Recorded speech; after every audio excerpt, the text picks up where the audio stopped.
Assalamualaikum sahabat Ruang Fiksi. Selamat datang penonton baru dan penonton setia. Di pedalaman Kalimantan yang sunyi, seorang petani miskin berjalan terseok di antara pepohonan lebat, perutnya kosong, matanya sayu, tubuhnya digerogoti rasa lapar. Tapi langkahnya terhenti ketika suara rintihan memilukan menusuk telinganya. Di balik semak, seekor harimau betina tergeletak lemah, tubuhnya bergetar, nafasnya tersengal, sedang berjuang melahirkan, namun nyawa dan masa depannya berada di ujung tanduk. Tanpa pikir panjang, sang petani tua mendekat, tak peduli nyawanya sendiri terancam, ia mengulurkan tangan, menantang maut demi makhluk buas itu. Tapi siapa sangka, dari aksi nekat ini, sebuah rahasia besar akan mengubah hidupnya selamanya. Namun sebelumnya, bagi yang beragama Islam saya sarankan untuk menuliskan sholawat Nabi Muhammad agar kelas sholawat ini menjadi saksi untuk mendapat syafaat di akhirat. Like dan subscribe ke channel ini sangat membantu menyebarkan dakwah Islam dan menjadi amal jariah. Di pedalaman Kalimantan, pagi menggulung pelan seperti kabut yang enggan pergi. Hutan menahan napas, langit kelabu, dan tanah merekah seperti bibir yang kehausan. Di tepi rimbun itu berdiri sebuah gubuk kayu, miring dan berderit, rumah seorang petani tua bernama Rahman, 58 tahun, tulang punggungnya menekuk oleh waktu dan kekurangan. Ia terbangun sebelum ayam jantan, bukan karena kenyang tidur, melainkan karena perut yang kosong menolak diam. Di meja bambu, tinggal cangkir retak yang masih memeluk sisa air semalam, dingin dan hambar. Rahman melangkah perlahan, mengambil parang tua yang gagangnya telah aus. Ladangnya terbentang tak jauh dari gubuk, tapi hari ini ia memilih masuk ke rimba. Kayu bakar adalah harapan terakhir untuk membeli segenggam beras.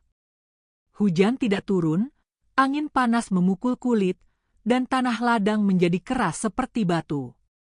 Setiap langkah memantik ingatan tentang istrinya yang telah lama pergi, meninggalkan sunyi yang membesar setiap senja. Rahman menarik napas panjang, menegakkan niat. Ia berbicara lirih kepada dirinya sendiri, agar nyali tetap menyala. Hari ini harus ada yang dibawa pulang. Jejaknya menyusuri jalan setapak yang disembunyikan semak. Pepohonan menjulang, menutup langit seperti tirai tebal. Cahaya matahari menyelinap tipis, jatuh menjadi noktah di tanah lembab. Suara serangga mendesir, kadang dekat, kadang jauh, seperti bisik yang tidak ingin didengar. Rahman berhenti di tepi sungai kecil. Airnya bening, bergegas tanpa suara. Ia menciduk segenggam, membasuh tenggorokan yang kering. Dingin air menusuk, menyisakan rasa getir yang aneh, seakan hutan menyodorkan peringatan. Saat itulah terdengar suara yang mematahkan sunyi. Bukan derit dahan, bukan pekik burung. Itu rintih panjang, pecah, dan menelan udara di sekitarnya. Rahman menoleh cepat. Rintih itu datang lagi, lebih patah, lebih berat, seperti kesakitan yang tak menemukan pintu keluar. Ia mengangkat parang setinggi dada, berjaga, tapi telapak tangannya bergetar. Hutan tidak memberi petunjuk. Rahman memejam sekejap, menajamkan pendengaran, lalu menyibak pakis dengan hati-hati. Rintihnya kini jelas, terseret dan parau, memanggil siapa saja yang masih punya hati. Di balik semak yang gelap, Rahman melihat sosok yang membuat napasnya tersendat. Di tanah basah terbaring seekor harimau betina. Tubuhnya besar, bergaris keemasan yang kusam oleh peluh, dada naik turun tersengal, mata yang biasanya menyala kini sayu dan berkabut.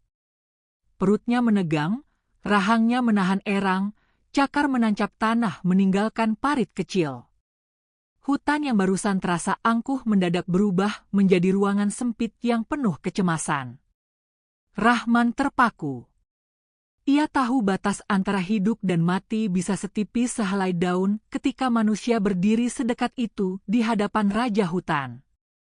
Namun masih ada sesuatu yang lebih keras dari rasa takut, sesuatu yang membuat Rahman menggeser kakinya setapak demi setapak. Rasa iba menumbuhkan keberanian yang tidak ia duga. Ia menurunkan parang, meletakkannya di tanah. Tangannya terentang, telapak terbuka, menunjukkan niat baik. Harimau itu mengangkat kepala perlahan. Tatapan mereka bertemu, tajam, namun tidak ada murka. Di sana, Rahman membaca permohonan yang tidak membutuhkan kata. Ia menelan air liur yang getir, lalu berbisik lirih. Ia tidak menyebut nama siapapun, hanya menautkan harap pada kebaikan yang sudah lama ia rawat dalam diam. Rahman mendekatkan lutut ke tanah, merasakan dingin merambat menembus celana lusuh. Ia memperhatikan perut harimau, melihat ketegangan yang tidak wajar. Naluri sederhana yang diasah oleh musim dan kesulitan menuntunnya. Ia menaruh telapak tangan di sisi perut, menekan pelan, menjaga ritme nafas harimau. Setiap sentuhan disambut geram pendek, tapi tidak ada cakar yang menghantam. Waktu memanjang, menit terasa berat. Rahman menggeser tekanan, mencari posisi yang tepat. Erang harimau mengeras, lalu melemah, lalu mengeras lagi, seperti ombak yang tidak ingin kembali ke laut. Hutan menahan suara. Ranting tidak berani patah. Sungai menyingkir dari telinga. Rahman berkeringat, padahal udara tidak panas lagi. Ia membisikkan keberanian pada tangan tua yang mulai pegal. Hatinya menolak gentar. Lalu, di antara jeda pendek yang ganjil, sesuatu terjadi. Tegangan di perut harimau berubah arah. Nafasnya bertemu ritme Rahman. Erangan memuncak, sekejap yang memaku nadi, dan keajaiban menembus gelap. Harimau betina mengejan dengan sisa tenaga, membawa kehidupan dewasa ke ambang dunia. Rahman siaga, kedua tangannya menyambut, menjaga agar proses tidak terantuk batu atau duri. Ia tidak menoleh, tidak mundur. Hanya fokus pada tugas yang tiba-tiba menjadi miliknya. Satu dorongan terakhir, kuat dan memakan sisa tenaga, lalu hening yang berbeda jatuh dari langit. Rahman melihat sosok baru, berderap nafas pertama, tubuh basah berkilap lumpur, bergerak gelisah mencari hangat. Harimau betina mengangkat kepala lebih tinggi, menatap karunia yang baru saja lahir, dan untuk pertama kalinya sejak Rahman tiba, mata itu menyimpan kelembutan yang menawan. Rahman menahan napas, lalu melepaskannya perlahan. Ia bergeser mundur setapak, memberi ruang bagi kasih yang tidak membutuhkan saksi. Hutan kembali mengeluarkan suara. Serangga menyanyi. Air sungai berani bersenandung. Rahman mengambil parang, mengangkatnya perlahan, lalu menundukkan kepala dalam salam yang tidak bersuara.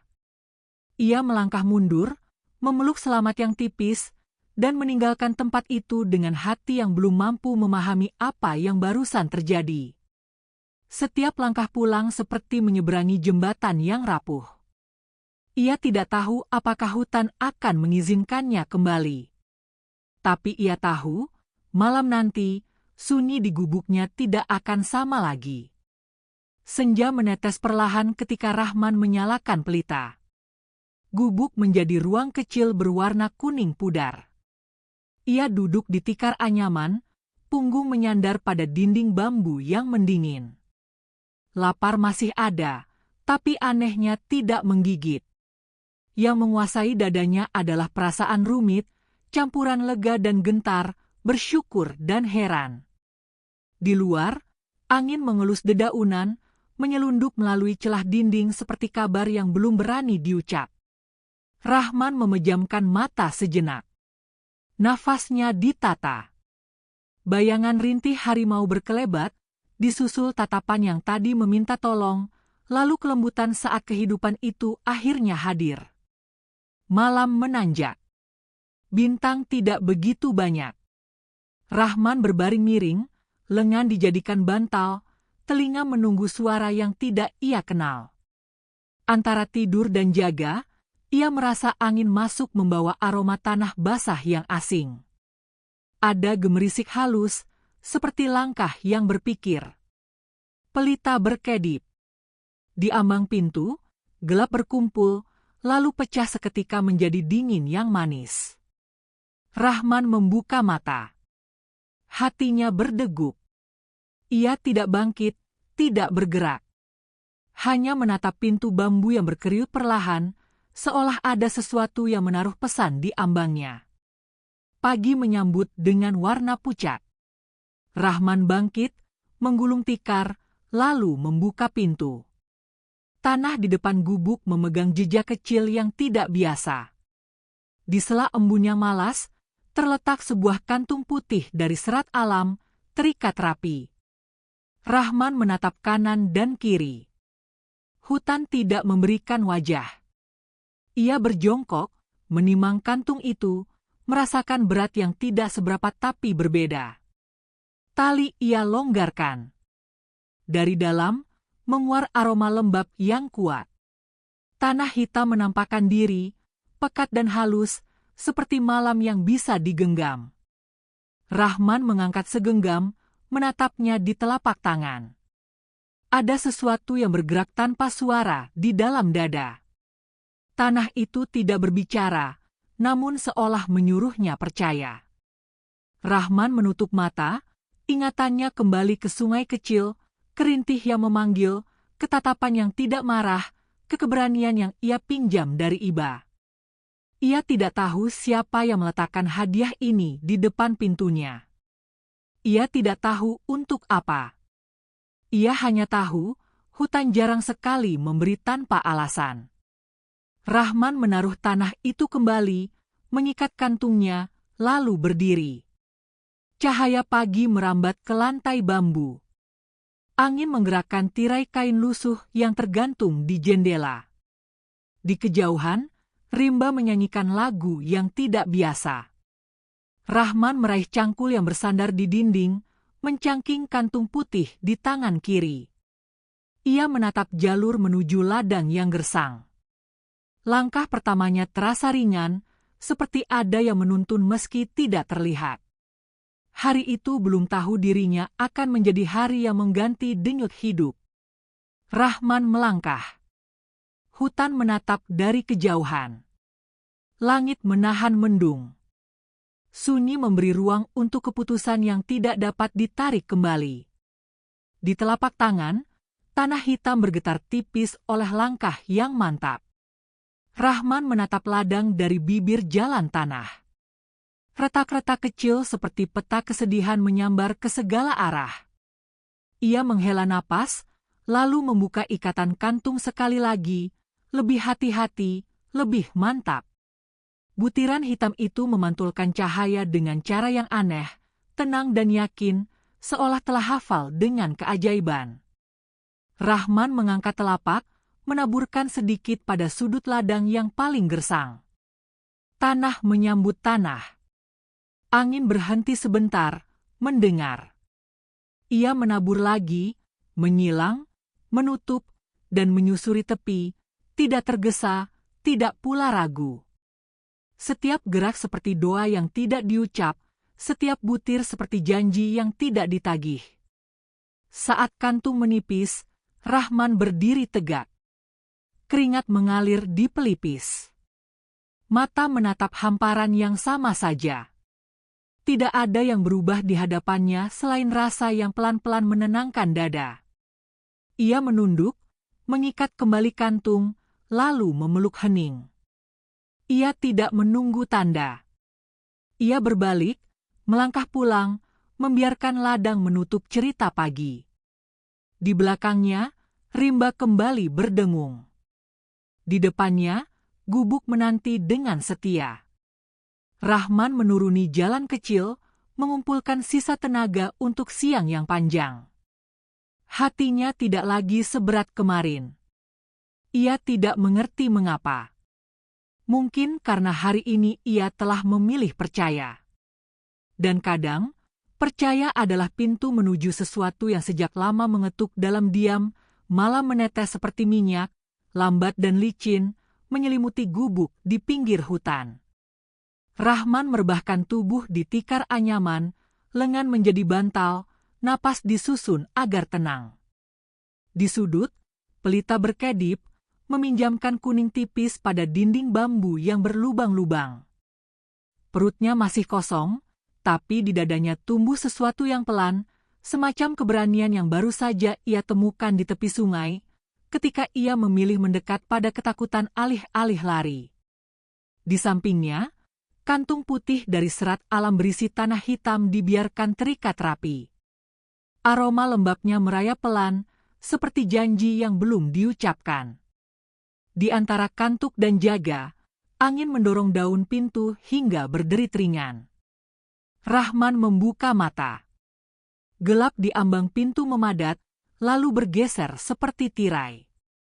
Dari sana, muncul dua titik cahaya yang teduh namun tajam, bergerak tanpa suara, mendekat seolah ditarik lintasan yang sudah ditulis. Rahman tidak bangkit. Ia menunggu. Suara berat namun bening menyelinap ke ruang seperti air menembus tanah. Jangan takut, manusia tua. Aku datang membawa kabar, bukan bahaya.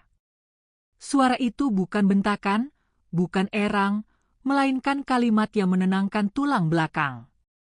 Di ambang pintu, seekor harimau jantan berdiri, tubuhnya kokoh, garis keemasan bundar di malam yang diam. Kepalanya condong sedikit, memberikan hormat yang asing namun terasa jujur. Pasanganku yang kau bantu telah selamat, dan kehidupan yang ia bawa ke dunia pun kini bernapas dengan tenang.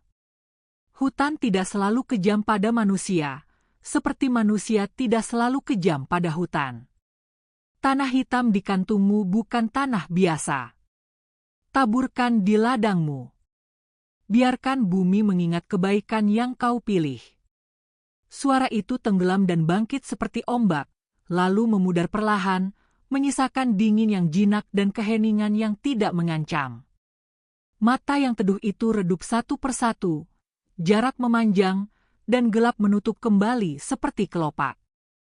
Rahman bangkit setengah, ingin memanggil, tapi nama apa yang harus ia sebut? Lidahnya kaku oleh kagum.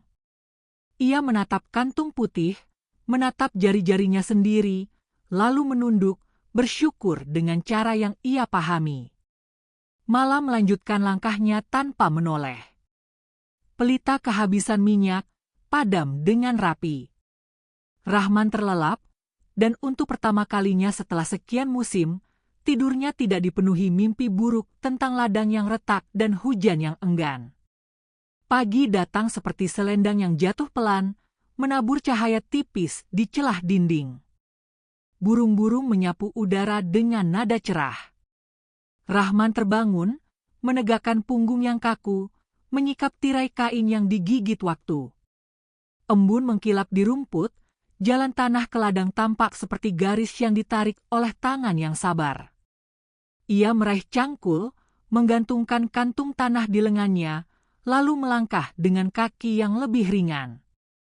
Ada degup aneh di dadanya, semacam harap yang ia takutkan, namun tidak dapat ia larang.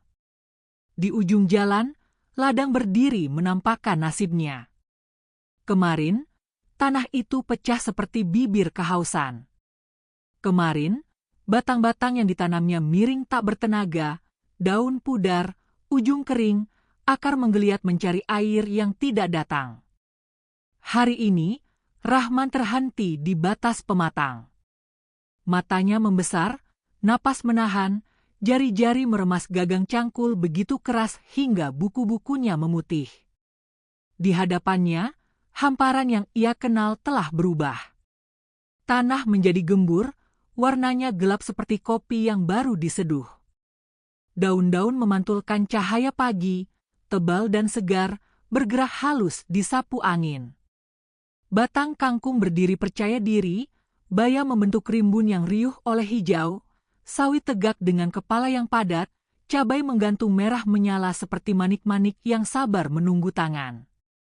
Rahman melangkah pelan, lututnya gemetar, bukan karena lelah, melainkan karena haru yang menumpuk tanpa tempat tumpah. Ia jongkok, menempelkan telapak pada tanah, merasakan lembab yang hangat dan hidup. Ia mencabut sebatang tanaman, mengamati akar yang putih dan kuat, menolak putus ketika ditarik pelan.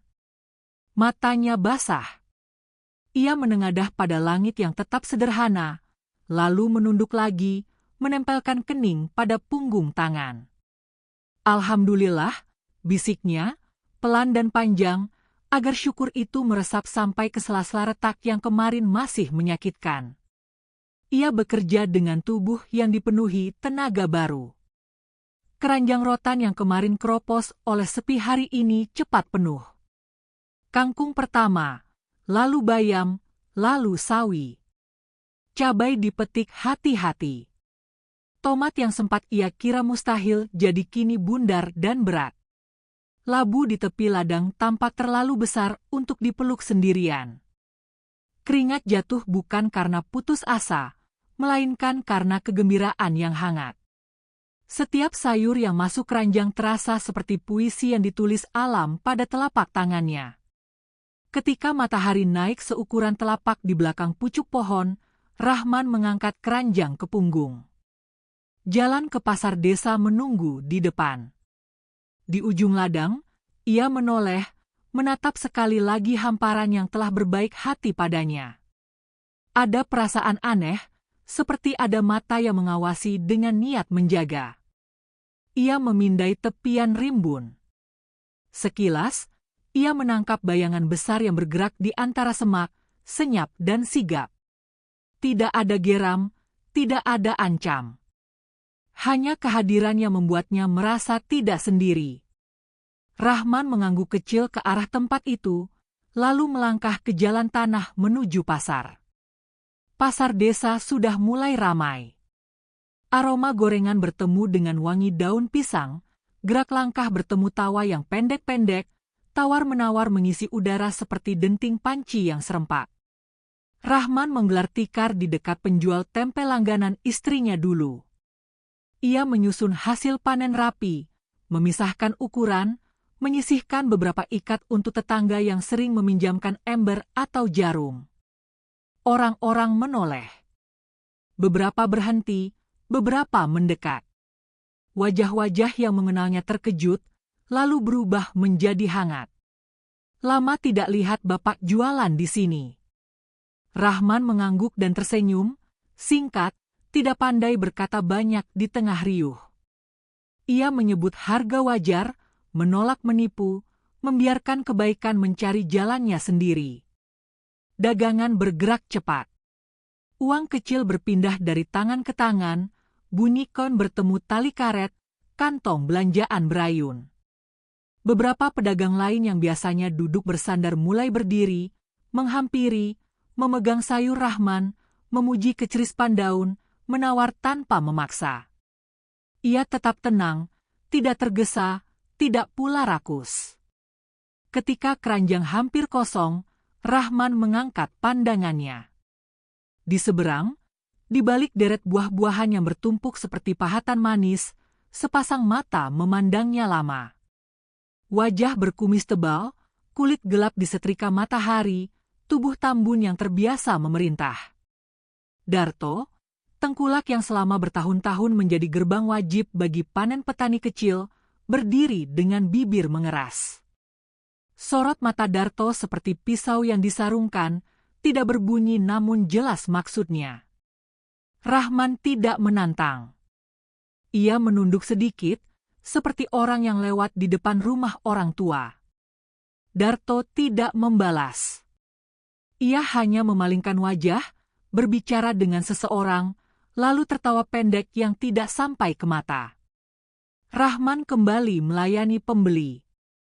Ia tidak ingin membawa pulang lebih dari cukup, karena cukup baginya sudah lama menjadi kemewahan yang tidak mudah. Menjelang siang, tikar Rahman tinggal menyisakan beberapa ikat daun bawang dan 2 labu yang terlalu besar untuk pembeli pejalan kaki. Ia memutuskan menutup dagangannya. Beberapa ibu menyentuh lengannya, mendoakan panjang, semoga ladangnya terus baik, semoga sehat, semoga rezeki merata. Rahman mengucap terima kasih, tulus dan pelan. Ia memanggul labu terakhir, membaginya menjadi 2 untuk tetangga kecil di ujung jalan pasar yang ibunya baru melahirkan. Di kepalanya, nama istrinya melintas sekejap, seolah senyum itu masih menyala di bawah kerudung biru tua, mengangguk dari balik waktu. Jalan pulang terasa lebih singkat daripada berangkat. Di setiap tikungan, Rahman merasa hutan memperhatikan, bukan sebagai predator, melainkan sebagai saksi yang adil. Ketika ia sampai di gubuk, ia menata uang receh di atas meja bambu, menghitung sambil menarik napas. Cukup untuk membeli beras, garam, sedikit minyak, mungkin gula untuk menyambut tamu yang entah dari mana. Ia tertawa kecil, jarang sekali ia punya alasan untuk itu. Siang merayap, panas memudar, angin membawa bau tanah yang mulai akrab. Sore turun dengan langkah halus. Rahman kembali ke ladang, bukan untuk bekerja, melainkan untuk berdiri di pematang dan belajar bersyukur lebih rapi. Ia mengitari tepi hamparan, menyusuri batas-batas yang kemarin sepi.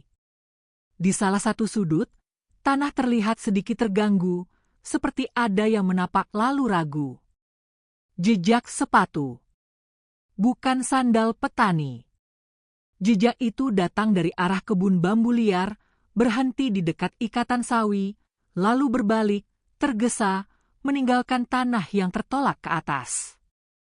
Rahman berjongkok, menyentuh jejak itu dengan hati-hati. Dadanya menegang. Ia menoleh perlahan ke rimbun. Hutan menjawab dengan diam yang berat. Malam datang seperti tamu yang tidak ingin ribut.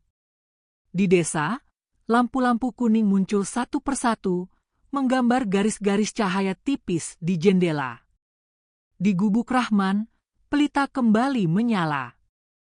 Ia memasak nasi, menanak harap bersama wangi yang menenteramkan. Ia makan sederhana, lebih banyak tersenyum daripada bicara.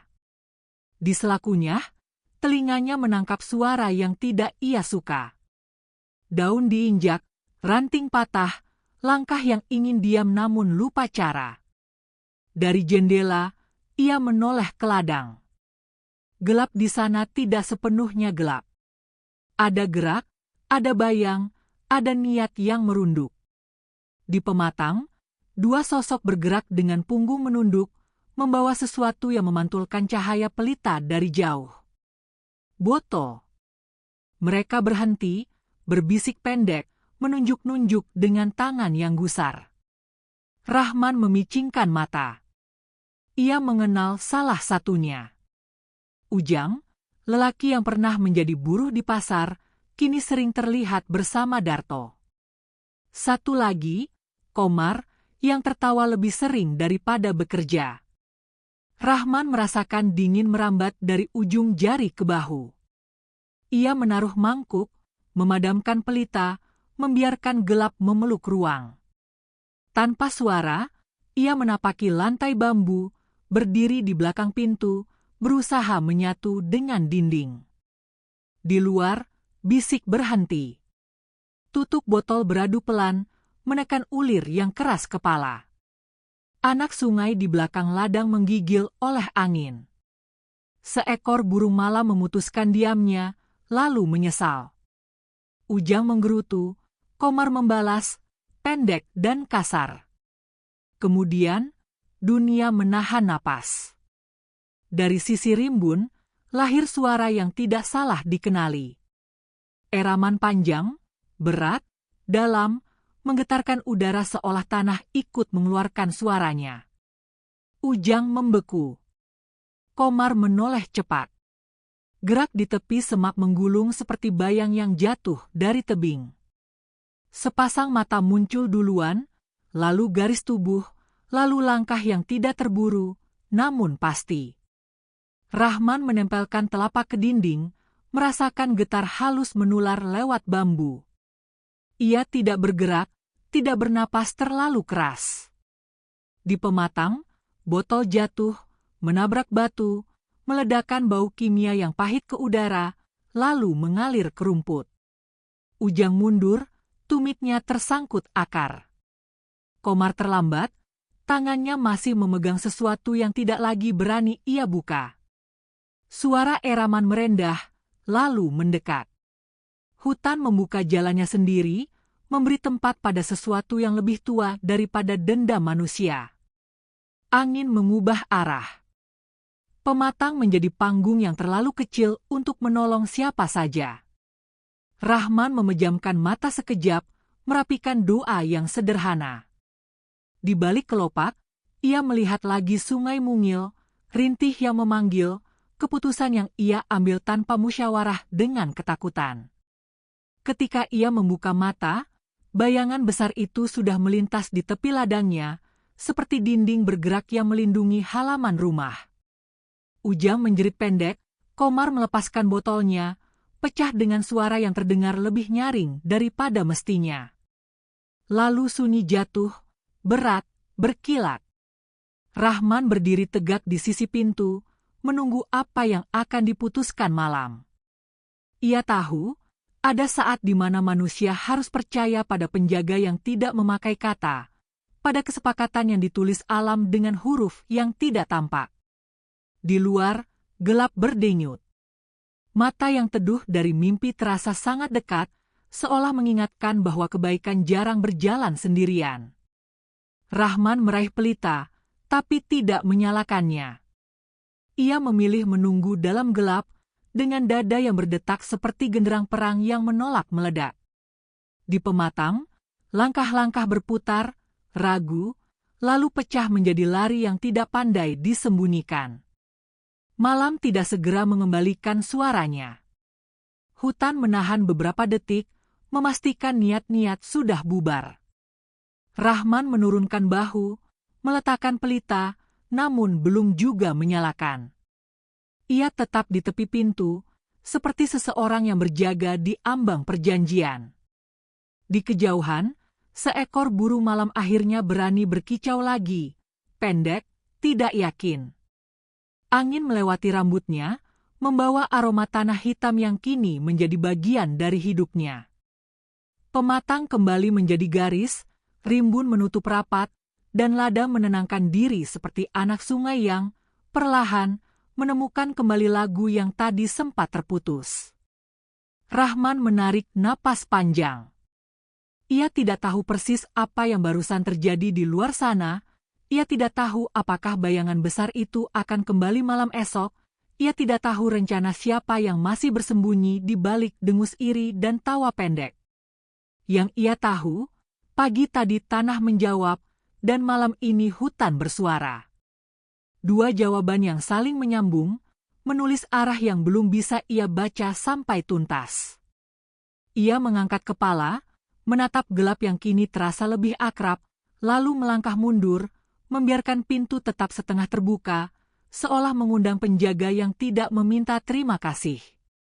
Di luar, daun-daun bertepuk sekali, halus, seperti tangan yang memberi isyarat agar manusia tua itu beristirahat tanpa takut. Rahman menatap tikar, menatap mangkuk yang tinggal separuh, lalu memilih duduk. Ia menyuapkan sisa nasi dengan gerakan lambat, merasakan setiap butir sebagai cerita yang lengkap.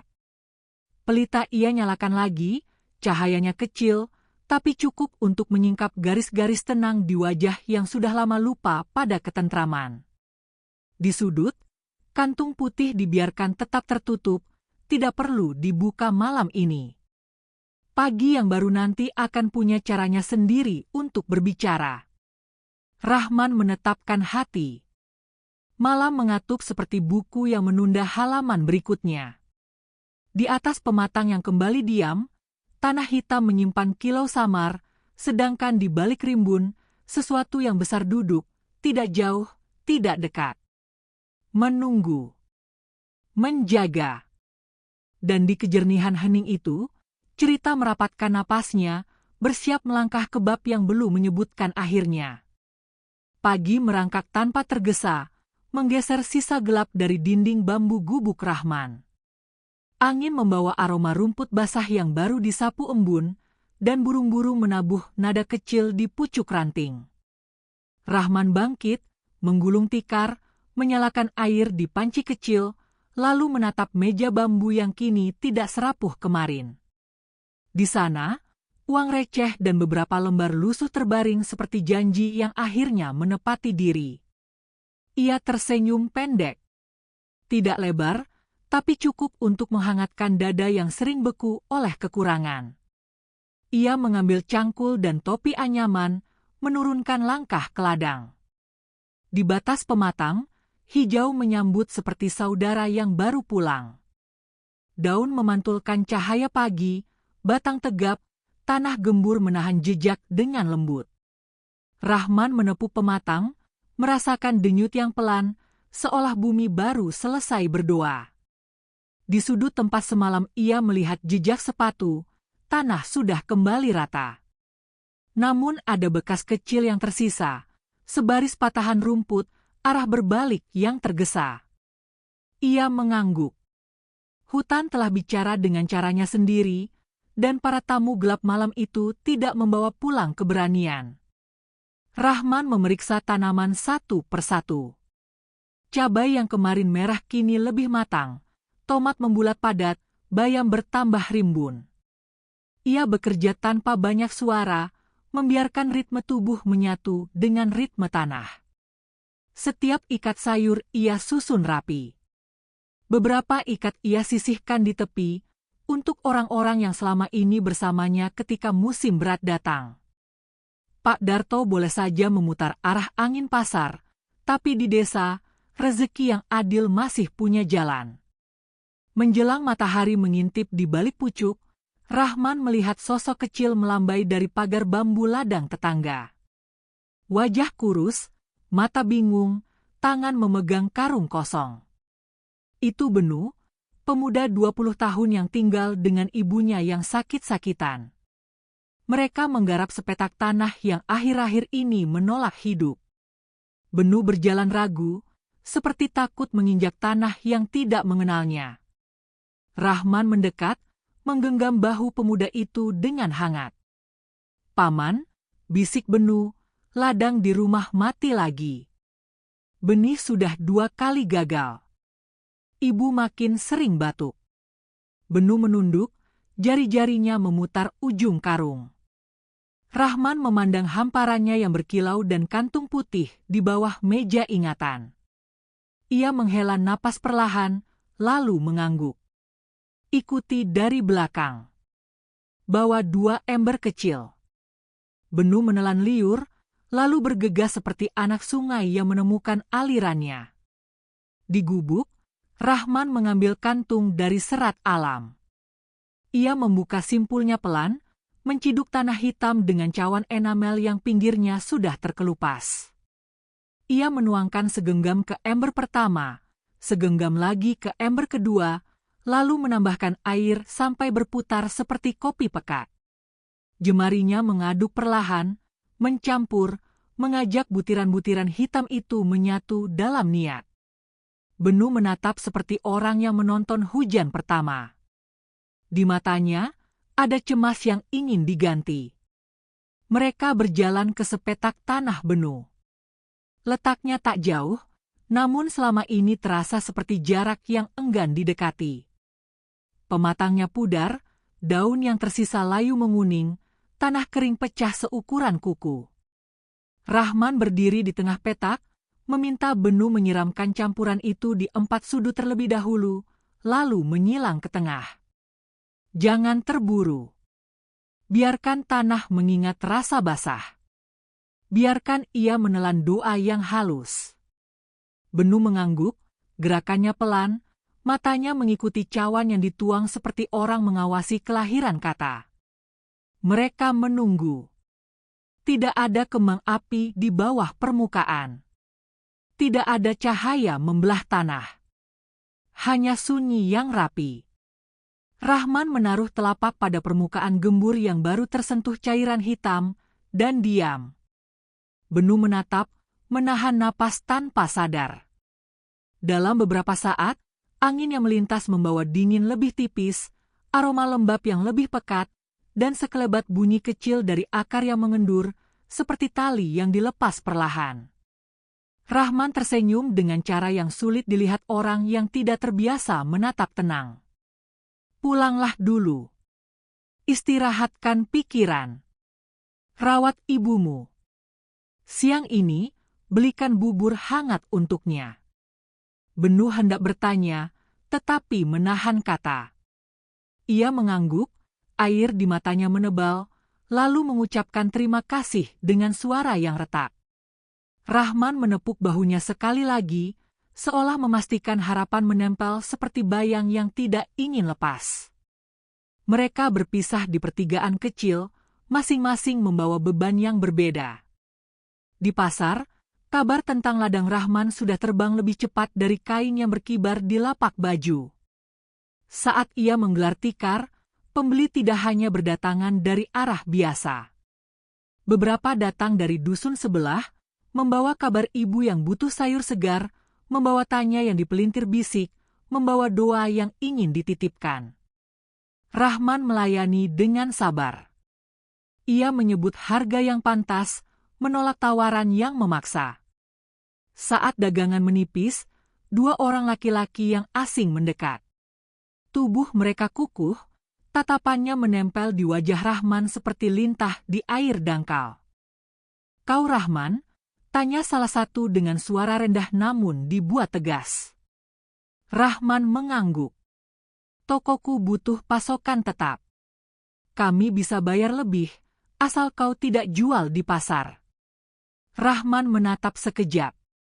Di belakang dua orang itu, di kejauhan, Darto berdiri bersandar di tiang, wajahnya aman, matanya nyeri. Rahman menurunkan pandang. "Maaf. Aku sudah janji di hatiku. Hasil ladangku akan berhenti di tangan yang membutuhkan, tidak lewat pintu yang menukar murah lalu menjual mahal." Dua laki itu saling pandang, bibir mereka melengkung tanpa senyum. Salah satu mengambil satu ikat cabai, melempar kain ke tikar, lalu berbalik. Darto masih bersandar, tapi jarinya mengetuk tiang berkali-kali, seperti orang yang menghitung sisa kesabaran.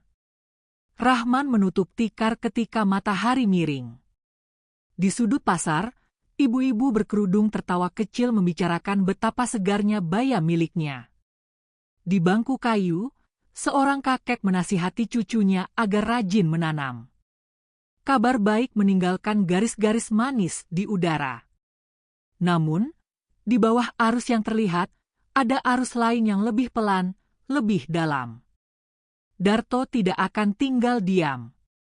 Rahman tahu. Iri punya kaki yang panjang, dan marah punya tangan yang banyak. Sore itu, Rahman tidak langsung pulang. Ia singgah di warung kopi paling tua, membeli segelas untuk dibawa pulang, dan sebungkus gula kecil untuk persediaan. Di kursi yang menghadap jalan, sejenak ia duduk. Orang-orang lalu lalang. Anak-anak berlarian mengejar layang-layang dari kantong garam. Di langit, awan melebar tipis seperti kain yang diregangkan. Rahman mengingat suara dari malam itu yang datang tanpa menakutkan. Tanah hitam di kantung. Jalur yang perlahan menjahit retakan hidupnya. Ia menatap telapak tangannya, menyebut nama Allah dalam hati, menyerahkan sisa yang masih liar pada takdir yang memelihara. Malam jatuh seperti tirai berat. Di gubuk, Rahman menata sayur untuk besok, menyisihkan bagian terbaik untuk beberapa tetangga yang tubuhnya rapuh. Ia memasak sederhana, makan secukupnya, lalu duduk di ambang, membiarkan angin malam mengusap dahi. Di kejauhan, hutan mengeluarkan bunyi yang tidak mengancam. Seekor burung hantu mengibaskan sayap. Dunia seperti sedang menyimpan napas panjang untuk sesuatu yang akan datang. Di ladang, pematang memantulkan cahaya bulan seperti garis perak. Di tepian rimbun, dua mata mengamati, jauh namun peka. Harimau jantan itu tidak menampakkan seluruh tubuhnya. Ia duduk seperti batu besar yang diberkati kesabaran. Di antara dedaunan, aromanya menyebar ringan, menandai wilayah tanpa perlu berkelahi. Ia mengingat betina yang selamat, mengingat kehidupan yang baru, mengingat manusia tua yang meminjamkan tangan pada kesakitan hutan. Ada keseimbangan yang harus dijaga. Manusia yang memilih kebaikan jarang berjalan sendirian. Tidak lama setelah tengah malam, gerak yang berbeda menodai pematang. 4 lelaki, tidak 2, merunduk dari arah kebun bambu. Mereka membawa karung goni, botol, sumbu, dan sepotong kain yang dicelup cairan menyengat. Langkah mereka tidak lagi ragu. Dendam memberi keberanian yang buta. Salah satu berbisik menyebut nama Darto, yang tadi siang kehilangan sebagian pelanggan biasa. Mereka membagi tugas cepat. Satu menyalakan sumbu, satu lagi menyiram cairan, 2 lainnya memegang karung untuk menutup barisan cabai dan bayam, membuat tanaman patah lemah. Rahman terjaga oleh bunyi serak yang ia kenal. Ranting patah, tanah diinjak, gerak yang ingin diam tetapi terlalu lapar untuk sabar. Ia memadamkan pelita, berdiri di balik pintu. Jantungnya mengentak, tapi napasnya ia tata. Bukan karena tidak takut, melainkan karena takutnya harus belajar tunduk pada akal. Ia tidak bisa berhadapan langsung. 4 melawan 1 adalah kebodohan. Ia menajamkan pendengaran, menatap celah jendela, dan menyerahkan sisanya pada penjaga yang tidak meminta upah. Di pematang, sumbu menyala, kecil lalu menggila, memakan kain dengan laju binatang lapar. Salah satu lelaki mengangkat botol, siap menumpahkan cairan ke akar-akar yang selama ini memberinya makan secara tidak langsung. Eraman itu datang lagi, tapi kali ini lebih rendah, lebih berat, seperti gong yang dipukul di dasar bumi. 4 tubuh membatu. Api kecil di ujung sumbu bergetar, lalu padam seketika ditiup angin yang datang entah dari mana. Di rimbun, bayangan meluncur. Harimau jantan muncul setengah tubuh, garis keemasan menelan cahaya bulan, matanya menembus gelap seperti 2 obor yang tidak butuh bensin. Satu lelaki menjatuhkan botol, cairan menyembur ke tanah, mengeluarkan bau busuk yang memualkan. Yang lain mundur, tumitnya terpeleset, punggungnya menghantam pematang, mengeluh tanpa berani berteriak. Harimau itu tidak meloncat. Ia hanya melangkah pasti, mengikis jarak seperti penghapus menghapus coretan buruk. Eraman kedua keluar, pendek namun bulat, memukul tulang-tulang takut yang selama ini pura-pura berani. 4 lelaki lari berserakan, tidak lagi rapi, tidak lagi merunduk. Karung ditinggalkan, botol pecah, sumbu diinjak sendiri. Pematang kembali menelan malam, hanya berdesis kecil ketika cairan menyentuh tanah basah yang sudah kenyang oleh kewaspadaan. Rahman bersandar pada dinding, membiarkan lututnya yang tegang perlahan mencair. Ia meraba kantong baju, mencari sesuatu yang tidak ada. Sebuah perasaan syukur menekan dadanya, membuat mata memanas. Ia menyebut nama Allah sekali lagi, tanpa suara, seperti orang menaruh lampu kecil di tepi jalan agar orang lain tidak tersandung. Di luar, langkah besar itu berputar sekali, memastikan ancaman bubar, lalu menjauh ke rimbun. Hutan menutup kembali pintunya, tapi tidak mengunci. Pagi berikutnya, Rahman turun ke ladang lebih awal. Di pematang, jejak malam berserakan. Karung goni robek, botol pecah, bekas cairan yang tidak sempat bekerja menghitamkan sebidang kecil tanah, namun tidak cukup untuk membuat akar menyerah.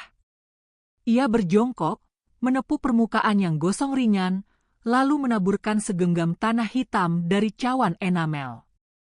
Tidak banyak, namun cukup untuk menenangkan luka kecil.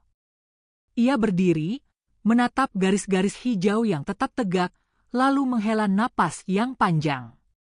Dari jalan, Benu datang berlari kecil. Di wajahnya ada kabar yang tidak bisa disembunyikan. "Paman, di rumah, Tunas muncul. Bayam kecil keluar, Kangkung juga. Ibu tersenyum lagi pagi ini." Benu menahan air di matanya, seperti anak sungai yang malu menjadi banjir. Rahman mengangguk, menepuk bahu pemuda itu.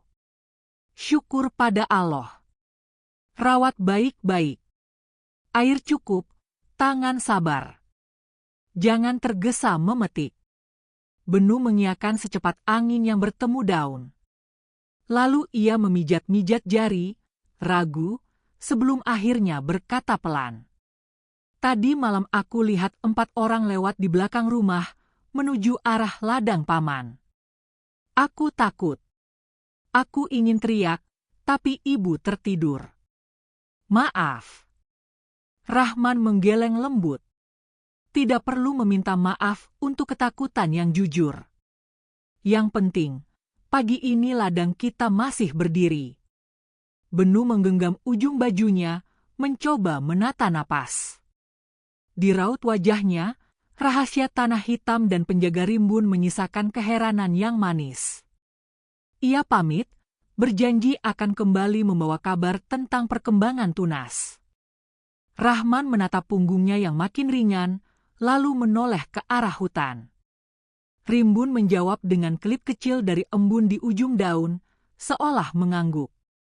Di pasar, cerita tentang 4 lelaki yang lari terbirit-birit dari pematang muncul sebagai bisik di antara tumpukan singkong dan pisang.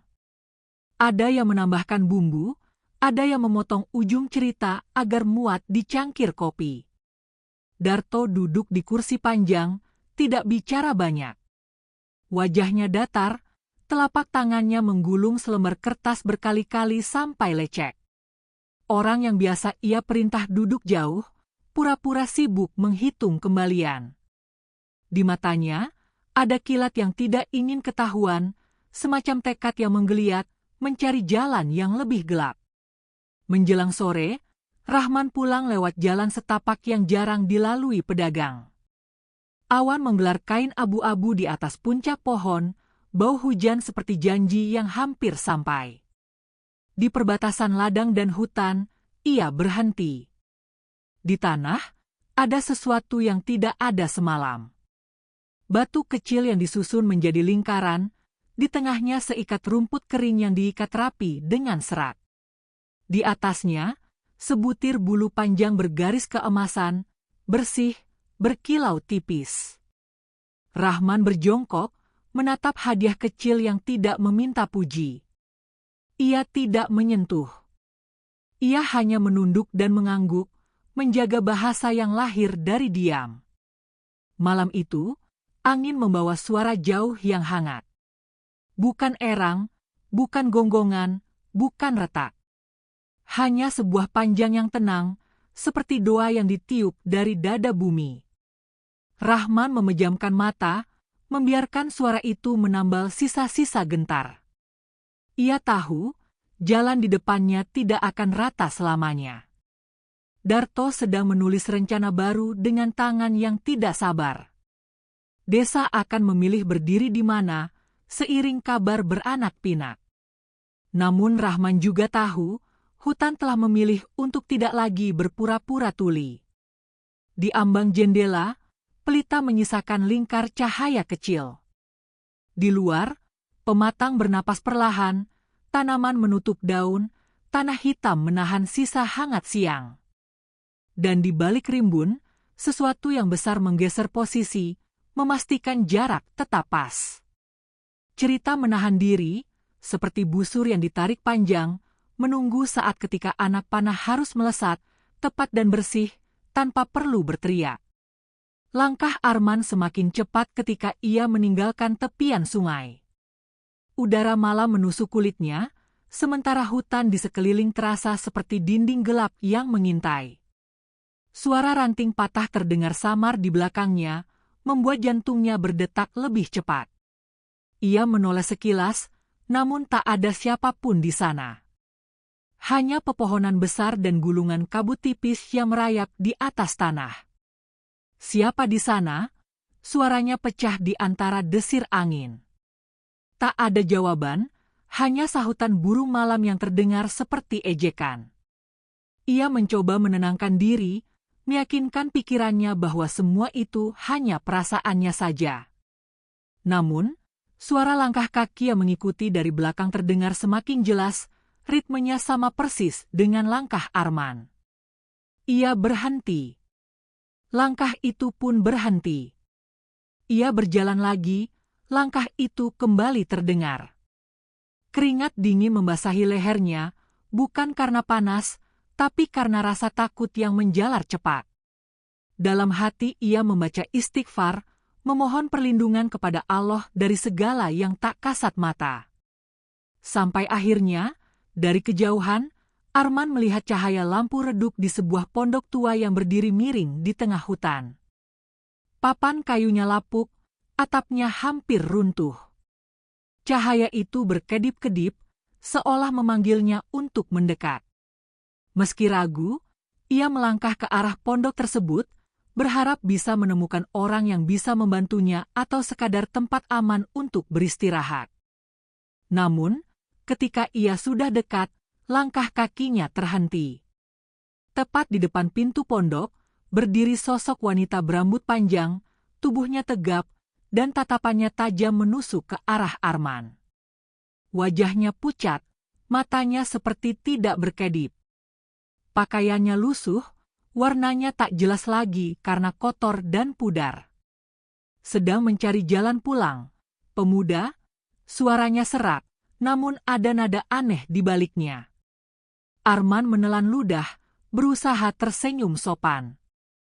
Iya, Bu. Saya tersesat. Wanita itu tersenyum tipis, lalu membuka pintu pondok sambil memberi isyarat agar Arman masuk. Aroma anyir langsung menyergap begitu pintu terbuka, seperti bau darah bercampur tanah basah. Arman hampir mundur, namun rasa penasaran dan harapan akan perlindungan membuatnya melangkah masuk. Di dalam pondok itu hanya ada satu ruangan. Lantainya tanah, dindingnya penuh ukiran aneh yang tak pernah Arman lihat sebelumnya. Di sudut ruangan ada tikar lusuh dan sebuah kendi besar yang tertutup kain hitam. Wanita itu duduk di atas tikar, matanya mengawasi setiap gerak Arman. "Kamu sudah lama di sini?" tanya Arman, mencoba mencairkan suasana. Wanita itu tersenyum lagi, kali ini senyumnya lebih lebar. "Aku sudah di sini, jauh sebelum kamu lahir, pemuda." Ucapan itu membuat bulu kuduk Arman berdiri. Ia ingin bertanya lagi, tapi tiba-tiba terdengar suara langkah berat di luar pondok, seperti kaki seekor hewan besar menginjak tanah. Suara itu berputar mengelilingi pondok, kadang disertai geraman rendah yang membuat tanah bergetar. Wanita itu menoleh ke arah pintu, lalu kembali memandang Arman. "Kamu seharusnya tidak berada di sini malam ini." Nada suaranya berubah dingin, seperti peringatan yang terlambat. Tiba-tiba pintu pondok berderit, perlahan terbuka. Dari celahnya, terlihat sepasang mata kuning yang bersinar dalam gelap, menatap langsung ke arah Arman. Ia membeku, napasnya tertahan. Sosok di balik pintu itu belum sepenuhnya terlihat, namun bayangannya besar, kepalanya rendah, dan dari kegelapan terdengar suara tarikan napas yang berat dan dalam.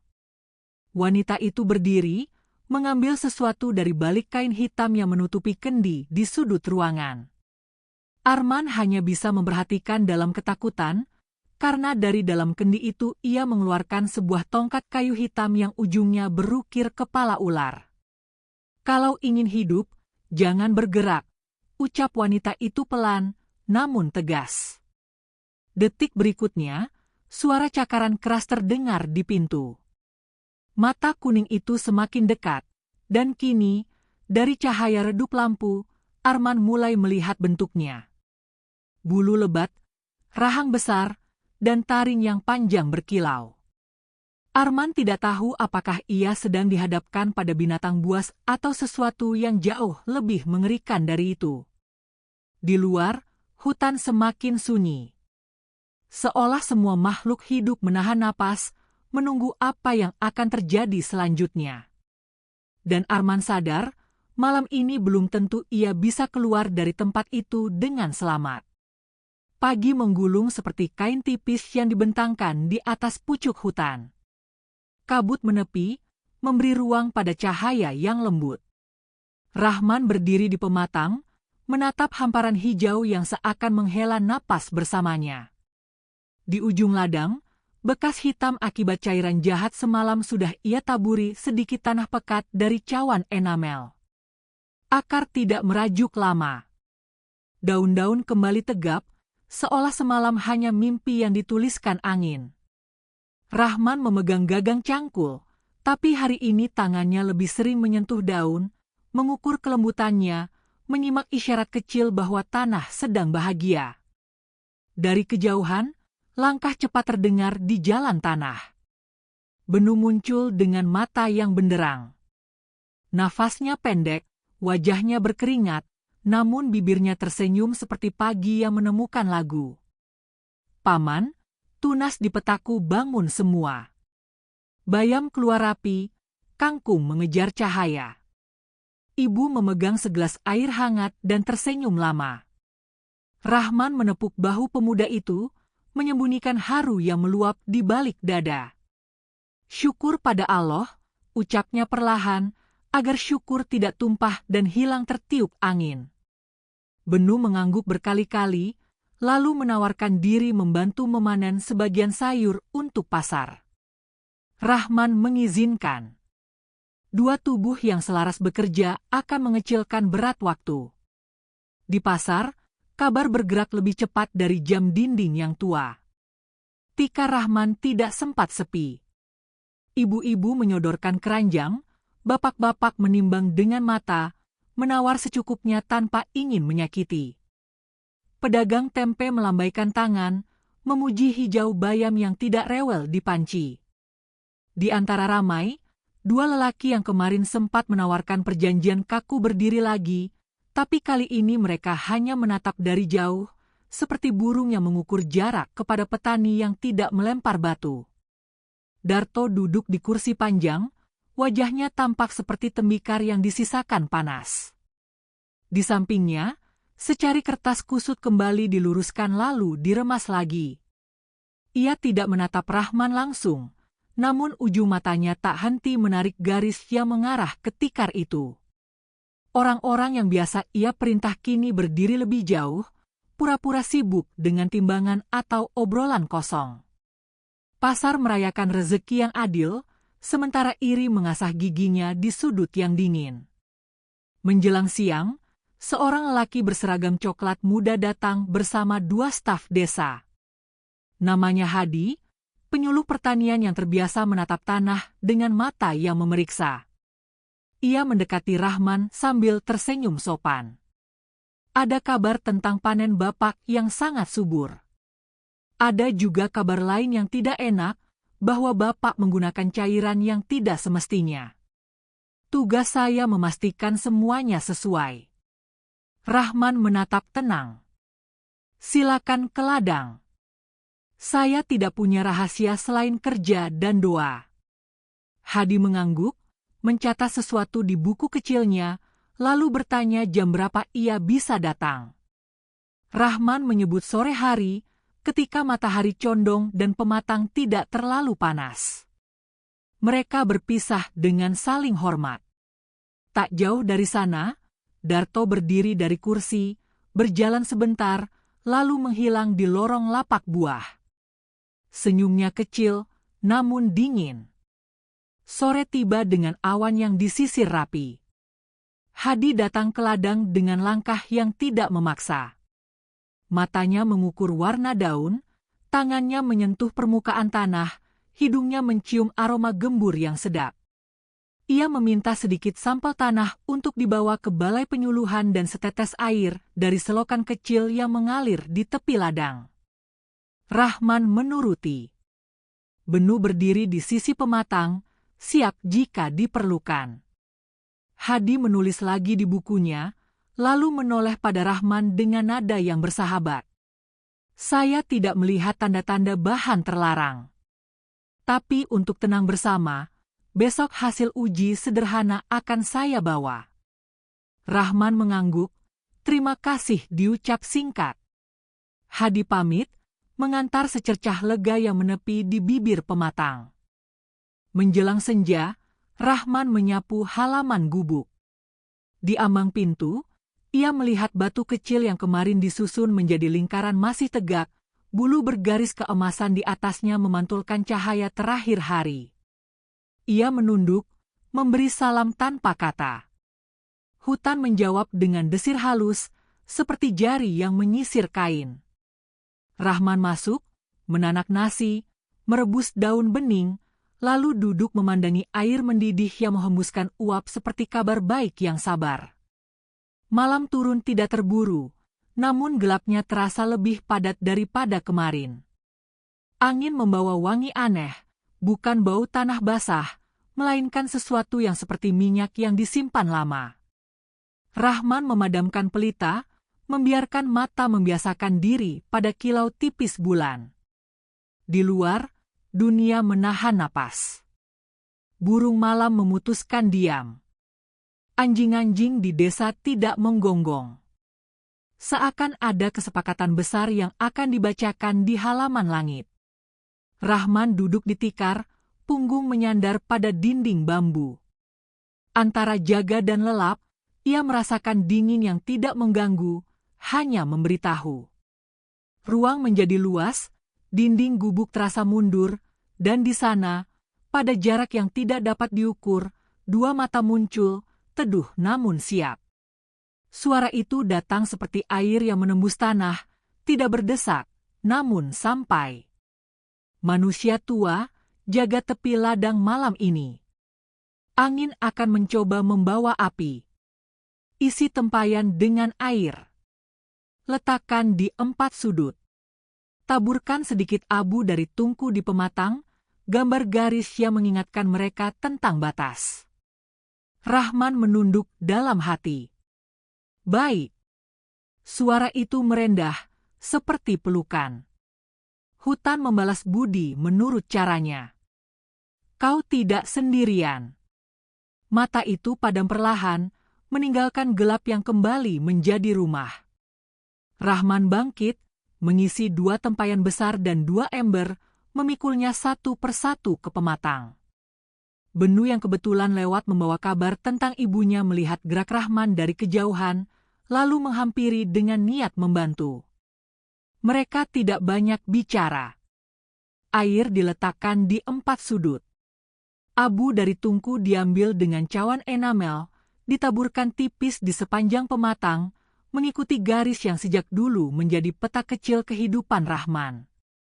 Di setiap belokan, ia berhenti sejenak, menundukkan kepala, menyebut nama Allah di dalam dada. Di tepi hutan, suara yang berpura-pura lembut melemah. Gerak yang menahan napas menjadi lebih berat. 4 bayangan muncul dari arah kebun bambu, diikuti 2 bayangan lain yang lebih jauh, lebih berhati-hati. Darto tidak ikut berjalan paling depan. Ia berdiri di balik rumpun, mengatur jarak seperti seseorang yang ingin tetap bersih dari kotoran rencananya sendiri. Di tangan salah satu bayangan, kain yang dicelup minyak berayun kecil. Botol lain menyimpan cairan yang mudah menua di udara. Langkah mereka mengiris tanah. Rahman tidak suka melihat malam robek seperti itu, tapi ia tidak mundur. Ia berdiri di batas ladang, punggungnya lurus, tangan kirinya memegang timba, tangan kanannya menahan tenang. Benu berdiri 2 langkah di belakang, menahan diri agar tidak berteriak. Pematang memegang abu, tempayan menyimpan air yang sempat mendingin. Angin berputar kecil, menunggu perintah yang tidak ada. Lalu eraman itu datang. Tidak panjang, tidak pendek, hanya seukuran napas yang ingin memperkenalkan kehadirannya. Dari rimbun, harimau jantan berjalan keluar setengah tubuh, garis keemasannya tidak berkilau mencolok, hanya meyakinkan. Ia berdiri miring, memberi jalan bagi siapa saja yang memilih pulang, namun menutup jalan bagi siapapun yang memilih tinggal. 4 bayangan pertama membatu, 2 yang di belakang tersandung dirinya sendiri. Darto menahan helaan di tenggorokan, merapat ke batang bambu seperti ingin menjadi kulitnya. Orang di paling depan memaksa diri bergerak. Ia menyalakan kain di ujung tongkat, api kecil mengipasi angin. Cahaya oranye menari di pipinya yang berkeringat. Ia mengangkat tongkat itu, siap menyapu pematang.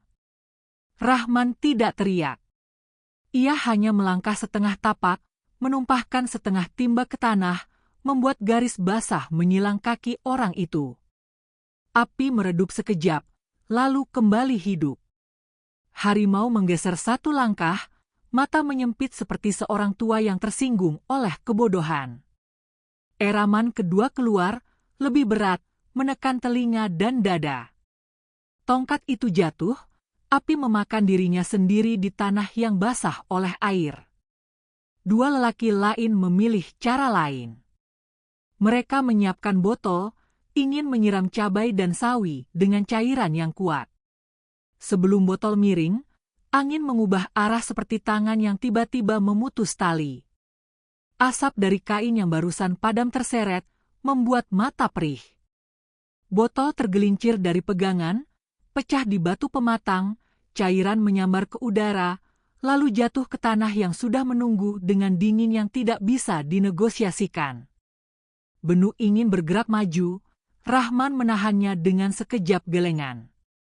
Kami cukup menjadi saksi, pikirnya. Hutan sedang bekerja dengan aturannya sendiri. Suara ranting patah tidak lagi malu. 2 lelaki yang di belakang memutuskan lari sebelum diberi alasan. Darto mengumpat tanpa suara, memukul batang bambu dengan kepalan. Harimau jantan tidak mengejar.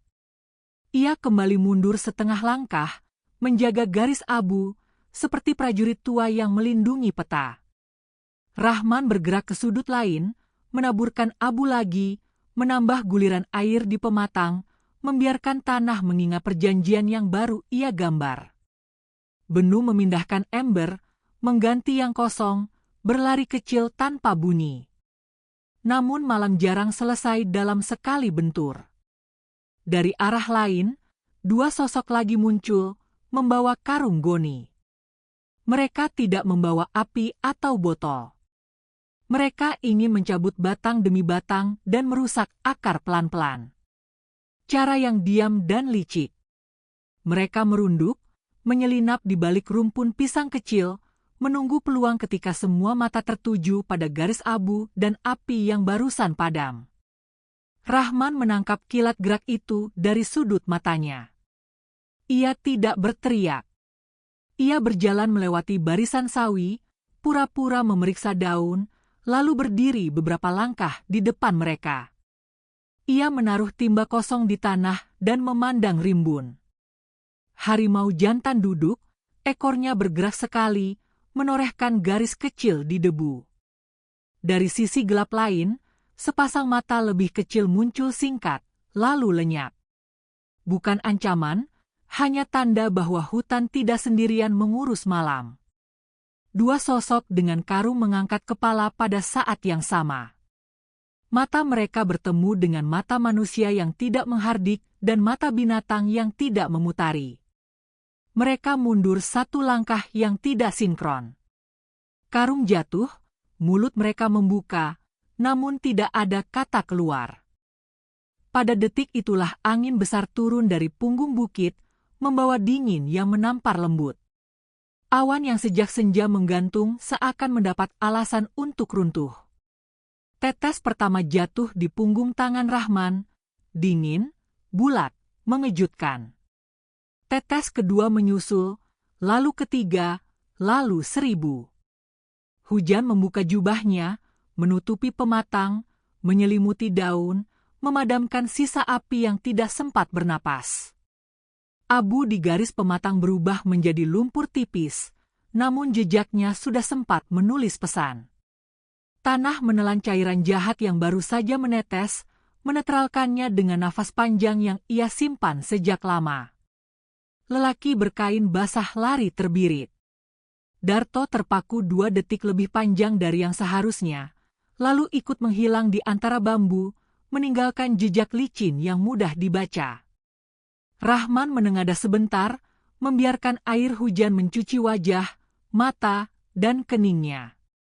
Benu tertawa pendek tanpa suara, lalu menangkupkan tangan, membiarkan air mengisi telapak. Harimau jantan berdiri, melangkah mundur ke rimbun. Sebelum menghilang, ia menoleh sekali, menatap Rahman yang membalas dengan anggukan sederhana. Tidak ada pujian. Tidak ada tepuk tangan. Hanya rasa terima kasih yang meluas di dada seperti sawah yang baru dibasuh hujan pertama. Malam itu, ladang menjadi kamar luas yang diberkahi. Hujan memukul tanah tanpa marah, hanya bekerja. Air mengalir di parit kecil buatan Rahman, membawa sisa-sisa racun yang belum sempat menua, mengantarkannya ke batas yang disaring pasir. Pematang berdiri teguh, daun menunduk sopan menerima berkah, akar-akar merapat, meminum tanpa tergesa. Rahman berjalan menyusuri garis abu yang kini samar, memastikan setiap sudut punya air yang cukup. Benu mengangkat ember terakhir, menaruhnya di dekat rumpun cabai yang paling padat, lalu berdiri diam, menikmati suara hujan yang menulis puisi di daun. Ketika hujan mereda menjadi gerimis, Rahman dan Benu kembali ke gubuk. Mereka duduk di ambang pintu, menatap garis gelap yang kini rapi. Rahman menyalakan pelita kecil. Cahayanya tidak berani menantang sisa gerimis, hanya bertahan di lingkar yang hangat. Di atas meja, cawan enamel kosong, sisinya berkilat basah. Rahman memikirkan hadi yang akan datang membawa hasil uji sederhana. Ia memikirkan ibu Benu yang tersenyum lagi setelah sekian lama. Ia memikirkan Darto yang lari basah dalam gelap, menyisakan rencana yang mungkin belum habis. Ia memikirkan harimau jantan yang menoleh sekali, lalu menelan dirinya ke hutan. Rahman merapatkan selimut tipis ke bahunya. Mata belum ingin tertutup. Di luar, rimba mengembalikan suaranya sedikit demi sedikit. Katak bersahut, dedaun gemerisik, sungai di kejauhan mengecilkan amarahnya. Dalam jarak yang tidak bisa dijelaskan, ada perasaan bahwa malam belum selesai sepenuhnya. Seperti busur yang ditarik lebih panjang, seperti nada yang ditahan lebih lama, seperti purnama yang belum menampakkan tepinya. Rahman memejamkan mata sebentar, menyebut nama Allah di dalam hati, memintakan selamat bagi siapa saja yang memilih jalan terang. Ketika ia membuka mata, pelita masih menyala kecil, dan di ambang, gerimis terakhir menetes dari atap, jatuh tepat pada bulu bergaris keemasan yang masih terletak di atas batu lingkaran. Hening menutup dengan rapi. Udara menaruh pertanda yang tidak berisik. Dan di ujung malam yang bersih, sesuatu yang tidak kasat mata bergerak pelan, menyusun bab berikutnya dengan tangan yang sabar, menunggu Fajar untuk mengucapkannya tanpa suara. Fajar mengusap pucuk pohon dengan cahaya yang lembut. Sisa gerimis malam menetes dari ujung daun, jatuh satu persatu ke tanah yang kini gembur dan hidup. Rahman mengangkat pelita yang padam, menaruhnya di sudut, lalu berdiri di pematang. Ladang membentang seperti kain hijau tanpa sobek. Barisan bayam yang kemarin diterjang hajat jahat berdiri kembali, sawi menebalkan kepala, cabai menggantung merah menyala.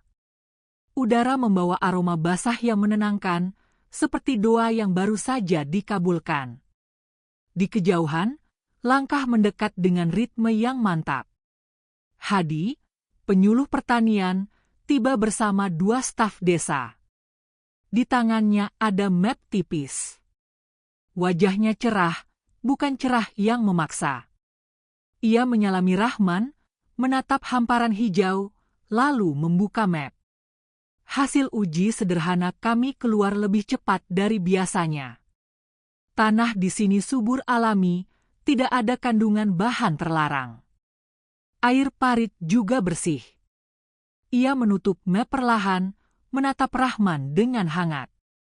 Yang bekerja di sini adalah kedisiplinan, rutinitas, dan kuasa Allah.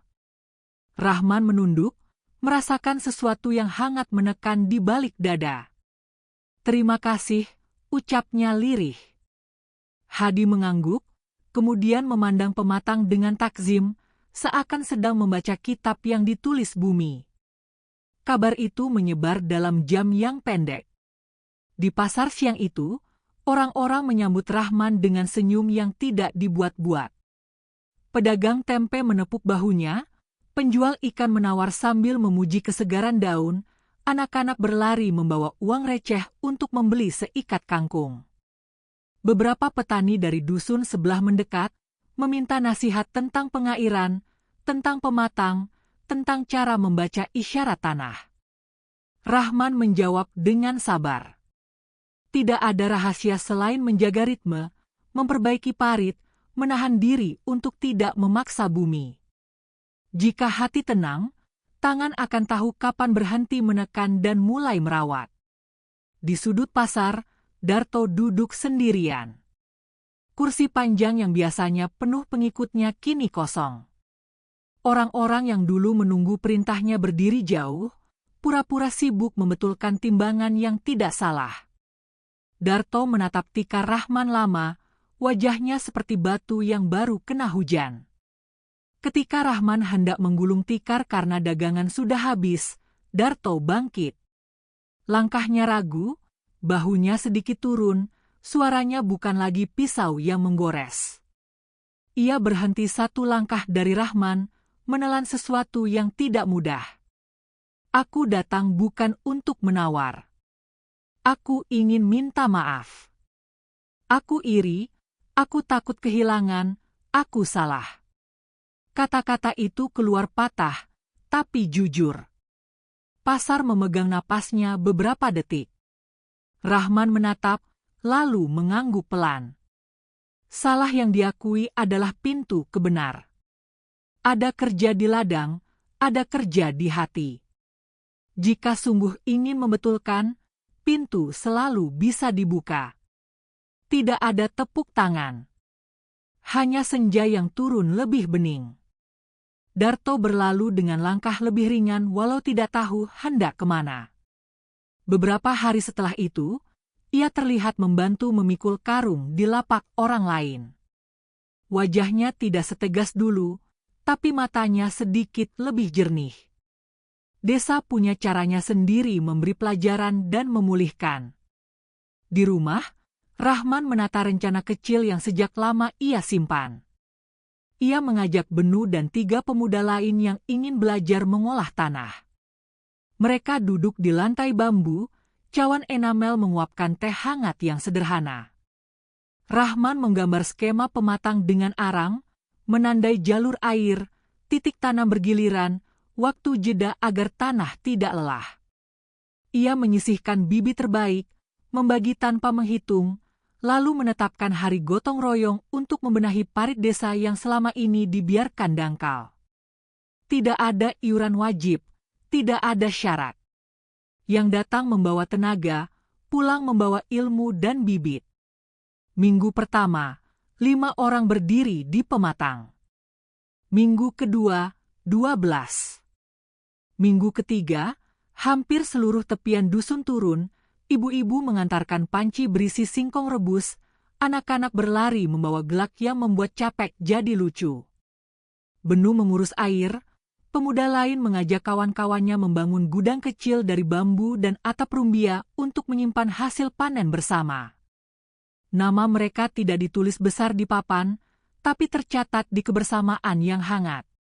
Rahman berdiri sedikit di belakang, membiarkan yang muda memimpin, sesekali mengoreksi arah cangkul, sering-sering mengingatkan agar tidak melukai akar. Suatu sore, setelah kerja merapikan parit selesai, Rahman berjalan sendirian menuju batas hutan. Langit memerah. Cahaya terakhir hari jatuh di sela batang, membuat rimbun seperti gorden berat yang ditarik setengah. Di tanah, batu lingkaran yang pernah ia temukan masih ada, tapi kini di tengahnya bukan hanya sehelai bulu. Ada 4 jejak kaki besar yang menekan tanah lembut, tertata seperti kalimat singkat. Rahman berjongkok. Udara sunyi. Hutan menyimak. Di dalam sunyi itu, suara yang pernah datang melalui mimpi kembali hadir. Tidak menghentak, tidak menakutkan. Hanya setenang air yang kembali mengisi kolam. Manusia tua, keseimbangan sudah ditarik kembali ke tempatnya. Pasanganku dan kehidupan yang baru kami jaga akan tinggal lebih dalam di rimba. Wilayah kalian sudah dipagari dengan kerja yang jujur. Tanah hitam yang pernah kau tabur adalah amanah, bukan milik. Bagi secukupnya kepada yang siap merawat, jangan pada yang bernafsu menyedot semuanya sekaligus. Rahman menunduk dalam-dalam. Syukur pada Allah, bisiknya. Ia tidak meminta apa-apa. Tetapi suara itu belum selesai. Hadiah terakhir bukan benda yang bisa kau pegang. Hadiah itu adalah nama baik. Jika kau terus menjaga ritme dan adil pada hasil, maka nama baikmu akan menjadi teduh di siang paling panas. Di bawahnya, orang yang singgah akan pulang membawa sejuk. Suara itu berhenti, berganti desir daun yang saling mengusap. Rahman mengangkat wajah. Di tepi rimbun, sepasang mata berkilat singkat, lalu lenyap ke dalam hijau yang menutup rapat. Tidak ada eraman, tidak ada pamer kekuatan. Hanya langkah yang percaya diri menembus dalamnya hutan. Malam itu, bintang turun lebih dekat. Rahman duduk di ambang pintu, menatap pematang yang berkilau tipis oleh sisa embun. Gubuknya tetap sederhana, meja bambu tetap retak di satu sudut, panci tetap bersahaja. Namun ruangnya lebih lapang karena hati lebih ringan. Ia teringat istrinya yang telah lama pergi. Di angan, senyum itu duduk di kursi paling lembut di masa lalu, mengangguk pelan, seolah berkata bahwa kerja yang baik selalu tahu jalan pulang ke rumah. Hari-hari berikutnya berbaris dengan tertib. Panen tak selalu melimpah, tapi cukup. Hujan tidak selalu turun, tapi parit kini tahu bagaimana memelihara sisa air. Rahman tidak lagi sendirian di pasar. Ia datang bersama pemuda yang membawa hasil dari petak yang dulu mati. Mereka membagi pembeli, tidak saling memotong harga, menutup tikar lebih awal agar ada waktu menyisihkan sayur untuk lansia yang sulit berjalan. Nama Rahman disebut dalam banyak obrolan, tapi ia menjaganya tetap kecil di dalam dada. Nama baik memang hadiah, tapi hadiah itu hanya bertahan jika diletakkan di tempat yang tepat. Pada suatu pagi yang sunyi, Benu mengetuk pintu gubuk. Di tangan pemuda itu ada setangkai bunga liar dari pinggir parit, warna kuningnya kecil tapi berani.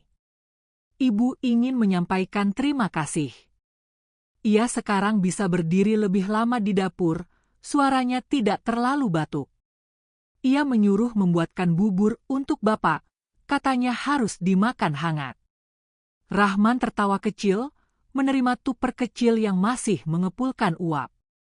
Hangatnya merambat ke telapak tangan, lalu ke hati. Di pelupuk, tanah hitam seolah berkilat lagi, tapi kini dalam bentuk yang lain. Rasa syukur berwujud sederhana, seperti bubur yang dimasak tanpa bumbu rumit, namun punyai kuasa menguatkan siang. Desa perlahan berubah. Orang tidak lagi takut ke pasar tanpa tengkulak. Darto sesekali datang membantu mengangkat karung, belajar menawar dengan wajar. Ia lebih sering menunduk, bukan karena kalah, melainkan karena sedang belajar melihat tanah dari sudut yang benar. Anak-anak menanam cabai di halaman, lomba kecil diadakan untuk merawat 2 rumpun paling sehat. Di balai, Hadi mengajari membuat kompos dari sisa dapur. Tawa tidak lagi dicurigai, keringat tidak lagi dibuang percuma.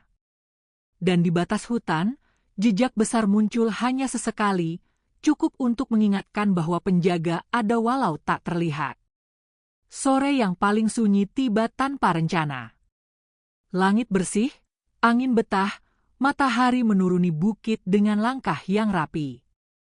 Rahman berjalan ke batu lingkaran. Bulu bergaris keemasan yang pernah ia temukan masih di sana, kini dikelilingi dua helai baru yang lebih kecil. Ia tersenyum. Hadiah yang bisa disentuh itu mungkin akan pudar, tapi yang tertanam di hati tidak akan mudah runtuh. Ia menunduk, menyentuhkan ujung jari ke tanah, lalu mengangkatnya ke dada. Tidak ada kata yang perlu diucapkan. Yang bersuara hanya angin, yang mengerti hanya hati. Malam merapat. Gubuk memantulkan cahaya pelita kecil. Di meja, cawan enamel kosong menunggu teh berikutnya. Rahman duduk bersila, menatap ladang yang tertidur. Ia menutup mata, menyebut nama Allah pelan dan panjang, mengirimkan syukur ke segala arah, termasuk pada rimba yang malam itu terdengar seperti seorang tua yang memainkan seruling lembut. Kisahnya tidak membutuhkan sorak. Ia hanya butuh diam yang penuh dan kerja yang rapi. Maka, di pedalaman yang dulu memelihara lapar dan gentar, kini tumbuh sesuatu yang lebih kuat dari musim. Bukan hanya sayur yang subur, melainkan tabiat yang disirami sabar. Di atas pematang, orang berjalan dengan hati yang menoleh ke kanan dan kiri, memastikan tidak ada akar yang terinjak sia-sia. Dan ketika bulan menutup pintu malam dengan senyum tipis, Rahman menghela napas lega, tahu bahwa cerita telah menemukan rumahnya.